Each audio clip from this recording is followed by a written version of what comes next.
Stop. Before you put on a single thing this morning, I need you to hear something that the beauty industry has never been fully honest with you about. The makeup you have been wearing for years, the routine you have perfected, the products you have trusted, the techniques you have practiced, may be doing something you never intended. Not aging you dramatically. Not obviously. Just quietly, subtly, consistently adding years to a face that deserves so much better than that. And the worst part is that none of it is your fault. Because nobody ever sat down with you and explained what makeup actually does differently on skin after 60. That changes today. In the next few minutes, I am going to walk you through 6 makeup mistakes that are aging the faces of almost every woman over 60 who makes them. Every single one has a fix. A real, practical fix that costs nothing and that you can start using this morning before you leave the house. Not one of these fixes requires a new product. Not one requires a trip to a beauty counter or a consultation with someone who will try to sell you something. These are shifts in technique and understanding that work with the makeup you already have, in the bathroom you already have, starting the very next morning you sit down in front of your mirror. Not one of these requires a single new purchase or a single dollar spent. And the number one mistake on this list, the one I am saving for the very end, is the one I see most consistently across every age group, every budget, every skin type. It is so common that it feels normal. And it is aging more faces than almost anything else in the makeup bag. Do not skip to the end. The context you build along the way makes number one make sense. So stay with me. Everything on this list is fixable. Starting today. Let us count down. Mistake number 6. Foundation shade that does not match, and I want you to think carefully as I describe this one, because it is almost certainly something you do without thinking every single morning. Mistake number 6 is choosing a foundation shade that does not match your actual skin tone. This sounds simple. It sounds like something everyone already knows. But here is what most women over 60 do not realize. The foundation shade they are wearing today was probably chosen when their skin was a different tone. Skin changes color across the decades. It typically becomes cooler, lighter, or more uneven in pigmentation after 60. The warm golden undertone that a foundation needed to match your complexion at 40 might now be pulling orange, brassy, or mask-like against skin that has shifted toward a cooler or more neutral range. And foundation that pulls orange or mask-like does one specific thing to the face. It draws a visible line along the jaw where the skin color ends and the neck begins. And that line is one of the most aging things that can appear on a made-up face. There is also the darkness problem. Many women over 60 are still reaching for foundations in the same depth they wore decades ago, when a warmer, deeper shade matched their summer-kissed skin. But skin after 60, particularly if you have been protecting it from the sun, is often noticeably lighter than it used to be. A foundation even one shade too deep creates a heaviness and flatness on the face that presses everything down rather than lifting it. The face looks shadowed rather than radiant. Older rather than rested. The fix costs nothing. It requires only a moment at a window with natural light and your current foundation. Apply it to your jaw, not the back of your hand, which is often a different tone entirely. Step to a window. Look at where the foundation ends and your neck begins.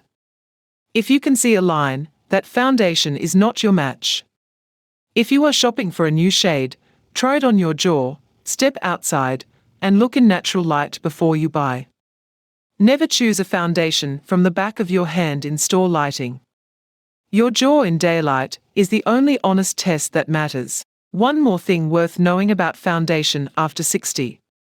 Many women over 60 have also started to notice that their foundation oxidizes differently than it used to, meaning it looks fine when first applied, but shifts slightly orange or deeper within an hour of wear. This happens because skin chemistry changes with age and hormonal shifts. If you notice this happening, look for foundations labeled non-oxidizing or silicone-based rather than water-based, and always check the shade in natural light an hour after application, not immediately after. And if that one made you glance toward your foundation bottle right now, stay with me. Because mistake number 5 is something that happens after the foundation goes on, and it is the reason so many women over 60 feel like their makeup has disappeared by midday. Or worse, why it has settled into every line on the face rather than sitting smoothly above it. Mistake number 5. Stop applying too much powder. Powder has a complicated relationship with skin after 60, and it is one that the beauty industry rarely explains clearly. Powder sets makeup and controls shine, which sounds like exactly what you want. But here is what it actually does to mature skin when applied too heavily or too frequently. It settles. It locks into every fine line, every texture, every pore. And what looked smooth when you first applied it looks etched and exaggerated by noon. The lines around the eyes, the mouth, the forehead, all of them become more visible under heavy powder rather than less. There is also a dryness dimension to this mistake that makes it worse as we age. Skin after 60 typically produces less natural oil than it did in younger decades. It is naturally drier, naturally more textured at the surface level. Powder, by definition, further removes moisture from whatever it touches. Applying it heavily to already dry skin creates a finish that looks chalky, creaky, flat. The face loses the subtle luminosity that makes skin look alive and healthy. Instead, it looks matte in a way that reads as aged rather than polished. The fix is not to stop using powder entirely. It is to use dramatically less of it, applied only where you actually need it, with a technique that keeps it from sinking into lines. If you shine through the day, powder only the center of the forehead, the tip of the nose, and the center of the chin. Nowhere else. Use a large fluffy brush rather than a dense one, tap off the excess before it ever touches your face, and apply with a pressing and lifting motion rather than a sweeping one. Sweeping powder pushes it into lines. Pressing lets it sit on the surface where it belongs. And if you feel like your makeup is disappearing through the day without powder, that is almost always a foundation or primer problem, not a powder problem. A hydrating primer applied before foundation gives it something to grip without the drying effect of powder. A light mist of setting spray over finished makeup can extend wear dramatically without adding a single grain of powder to the face. Both of these options are available at every price point and work better on mature skin than heavy powder ever will. The answer is rarely more powder. It is almost always less. Now, the number 1 mistake is still ahead. And I promise you it is worth the wait. But mistake number 4 is one that surprises almost every woman I share it with, because it involves something that most women over 60 were told was the most flattering thing they could do for their face.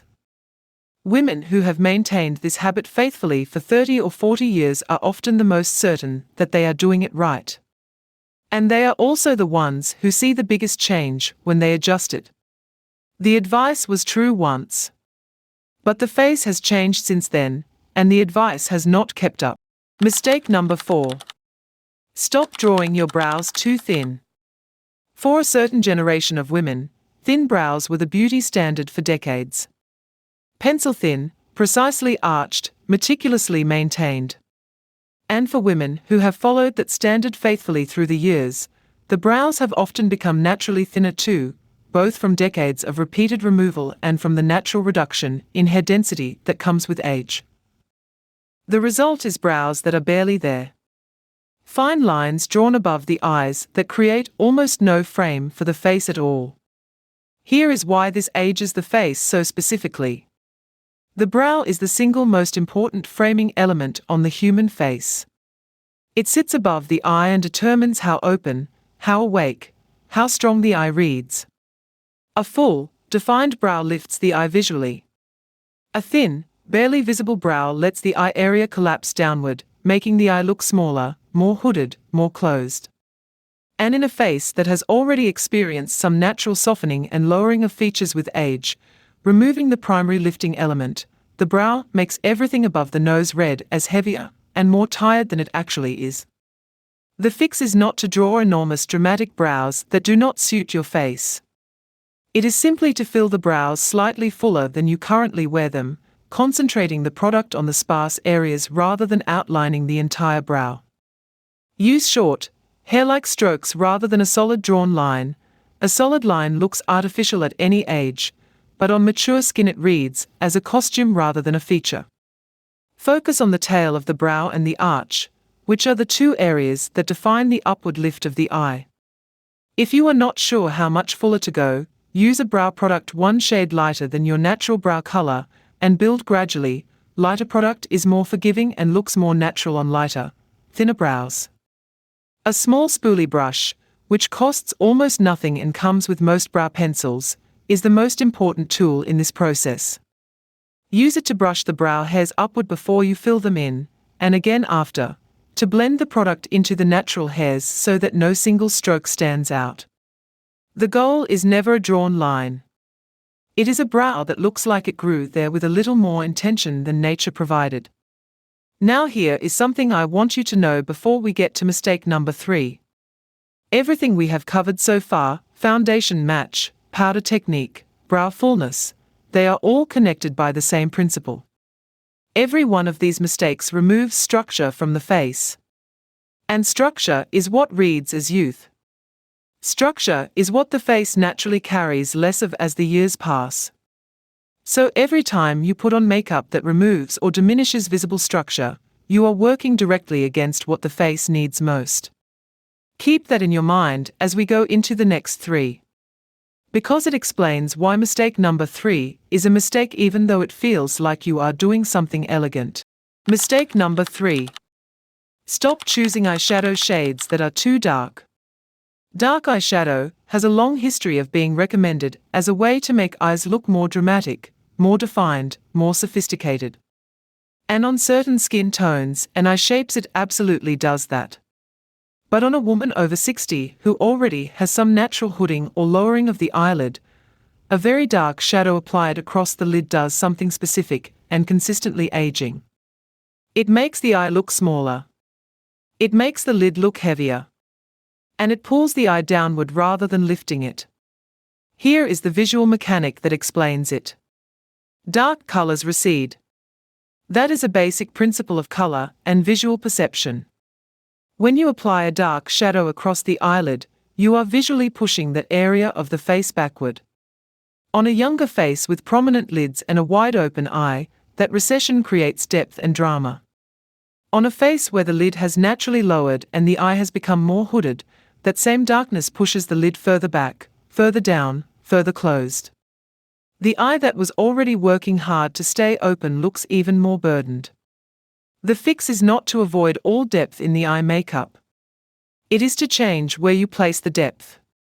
Instead of applying dark shadow across the entire lid, apply a medium tone on the lid itself, a warm taupe, a soft bronze, a dusty mauve, and keep the darkness for the outer corner only. A small amount of deeper shadow at the outer corner of the eye, blended upward and outward rather than straight across, creates the illusion of lift. The eye reads as more open and more awake rather than pushed down and closed. And a light shimmer, or highlight placed right at the inner corner, and on the brow bone catches light in a way that opens the eye without drama. That opening effect is the most youthful thing eye makeup can do on a face after 60. A word about eyeliner here as well, since it follows the same principle. Lining the entire eye, top and bottom, with a dark pencil or liquid creates a closed, ringed effect that makes the eye look smaller rather than more defined. If you use liner, keep it to the upper lash line only, and smudge it slightly rather than drawing a hard line. A hard line on mature skin accentuates any unevenness at the lash line. A soft smudge frames without closing. We are more than halfway through this countdown. And the number 1 is still ahead. But I want to stop for a moment before mistake number 2 and tell you what all 4 of these mistakes have in common. Because understanding this pattern will make mistake number 1 hit differently. Every mistake so far has involved using too much of something in the wrong place. Too deep a foundation. Too much powder. Too thin a brow, which is really the same as too little in the wrong place. Too dark a shadow in the wrong zone. And mistake number 2 follows the same pattern exactly. Mistake number 2. Blush too low. Stop applying blush too low on the face. Blush placement is one of the most misunderstood techniques in makeup after 60. Most women apply it the way they were taught decades ago, sweeping across the cheekbone from the hairline toward the nose, or in a circular motion on the apple of the cheek. Both of these placements feel intuitive. They feel like where blush belongs. But on a face that has experienced any natural softening or lowering of the cheek volume, low blush placement does something the opposite of its intended effect. It adds color and therefore visual weight to the lower half of the face. And visual weight in the lower half of the face reads as heaviness, fullness, and age. The face after 60 benefits from color and light that is concentrated in the upper half, near the temples, near the top of the cheekbone, near the outer eye area. This is where light naturally caught the face in younger decades, when cheek fullness sat higher. Putting color where the light used to be is the technique that recreates the lift that time has quietly moved. It is not a trick. It is working with the architecture of your face rather than against it. The fix is simple to describe and takes about 30 seconds to change. Apply blush higher than you currently do, starting at the temple and sweeping slightly downward toward the top of the cheekbone rather than across it. If you tend to apply blush on the apple of the cheek when you smile, try applying it just above that point instead, above the apple, toward the outer eye, with a diagonal sweep upward. The result is a lifted, rested quality that low blush simply cannot produce. And use less of it than you think you need. On mature skin, a little blush goes further than it did at 30. The skin is more translucent and picks up color more readily than it used to. On the topic of product texture, cream blush sits on top of mature skin in a way that reads as healthy and dewy rather than flat. Powder blush can be beautiful too, but applied with a light hand and a large brush rather than a dense one. If your blush has ever looked chalky or obvious by midday, that is almost always a powder blush applied too heavily with too small a brush. A large soft brush and a single light sweep is almost always enough. Now, we have arrived at the last mistake. And I have waited until now to share it because everything we have covered today is context for understanding why this one specific thing ages the face as dramatically as it does. Every mistake so far has been about removing structure, placing color in the wrong zone, or making the face red as heavier than it is. Mistake number 1 does all three of those things at once. And it does it from the most visible feature on the entire face. Mistake number 1. Wearing a lip color that is too dark. Deep plum. Rich burgundy. Very dark berry. These colors have a history and an elegance that is completely real. They can look stunning and powerful and commanding. And they have been part of many women's identities for decades. I am not telling you that you can never wear a dark lip again. I am telling you exactly what a dark lip does to the face after 60 so that you can make that choice with full information rather than out of habit or loyalty to a past version of yourself. Here is what happens. Dark lip color draws an extremely sharp, high contrast outline around the mouth. The mouth is already one of the areas where the face shows the most visible change with age. Fine lines around the lip edge, slight thinning of the lip itself, a softening of the lip border. And dark color makes every one of these changes more visible, not less. The lines around the lips are highlighted rather than softened. The lips themselves look thinner because dark color recedes, the same principle as dark eyeshadow, now applied to the lips. And the high contrast of a dark lip against skin that has lightened and softened with age creates the same harsh framing effect as a foundation that is too dark. The face looks older beside the lip color rather than more sophisticated. There is also a color drain effect. A very dark lip pulls the viewer's eye immediately and almost exclusively to the mouth. The rest of the face, the eyes, the skin, the overall expression, recede. On a face where the eyes and the upper third are the most youthful and expressive areas, pulling all the attention to the mouth is pulling attention away from the face's strongest features and toward the area where age is most visible. The fix does not require giving up color at all. It requires shifting the depth by 2 or 3 shades.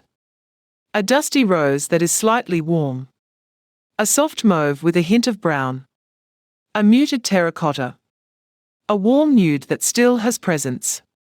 These shades add color and definition to the lips without the high contrast of a very dark shade.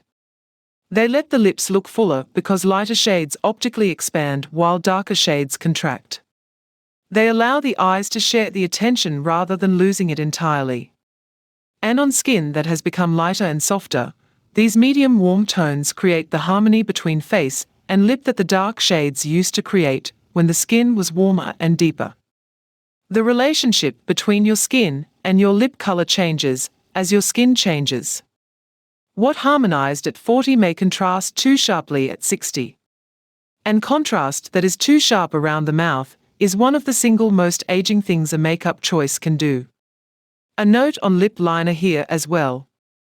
Lip liner used in a shade much darker than the lipstick itself creates a two-tone effect that draws a harsh outline around the mouth and accentuates any fine lines at the lip edge.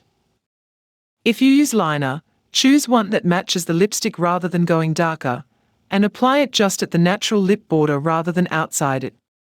Overlining the lips can look youthful on younger skin, but on mature skin the color tends to bleed into fine lines outside the border and read as less controlled rather than fuller. A lip color that is well chosen for your skin tone and applied cleanly within the natural border does more for the lips than any liner trick ever could. Now before we close, here is the thought that ties all 6 of these mistakes together. Because when you look at this list in full, foundation, powder, brows, shadow, blush, lip color, there is a single principle underneath every one of them. And once you see it, you will never look at your makeup routine the same way again. Every mistake on this list was makeup doing the opposite of what makeup is actually supposed to do. Foundation that is the wrong shade does not unify the face. It divides it. Powder that is too heavy does not smooth the skin. It emphasizes texture. Thin brows do not refine the face. They remove its primary structure. Dark shadow does not dramatize the eye. It closes it. Low blush does not add warmth. It adds weight. Dark lips do not add sophistication. They draw attention to the areas of the face where age is most visible and remove it from the areas where it is least visible. Every single mistake is fixable. Tonight. With what you already own. You do not need new products. You do not need a beauty counter consultation or an expensive makeover. You need the information you now have and the willingness to try one thing differently the next time you sit down in front of your mirror. That is all. So here is what I am asking of you before you close this video. Pick one. The one mistake that felt most like you as I described it. The one where something clicked into place. Pick that one and try the fix tomorrow morning. Not all 6 at once. Just one small thing. One small thing done consistently is worth more than 6 things tried once and abandoned. And then come back and tell me in the comments what you noticed. Tell me which one surprised you most. Tell me if someone said something different to you. Tell me if you saw something different in the mirror. I read every single comment, and I mean that sincerely. If this helped you today, share it with one woman who could use it. You do not need to explain anything. She will watch and she will understand. And if you are not subscribed yet, do it now. Next week I am covering the 5 morning routine mistakes that quietly drain energy and confidence from women over 60 before the day has even started, and none of them have anything to do with how much sleep you got, or how much time you have, or how much you spend. You are going to want to be here for that one. You are not fading. You are not finished. You are not running out of options or running out of time. You are simply standing at the point where knowing matters more than spending. Where understanding your own face matters more than following a trend. Where the mirror becomes a conversation rather than a verdict. You are just getting sharper about what truly works for you. And a sharper woman in front of her mirror is one of the most powerful things in the world. Tell me below, which of these 6 mistakes did you recognize the most in yourself? And which one are you going to try changing first? I will be reading every single one of them.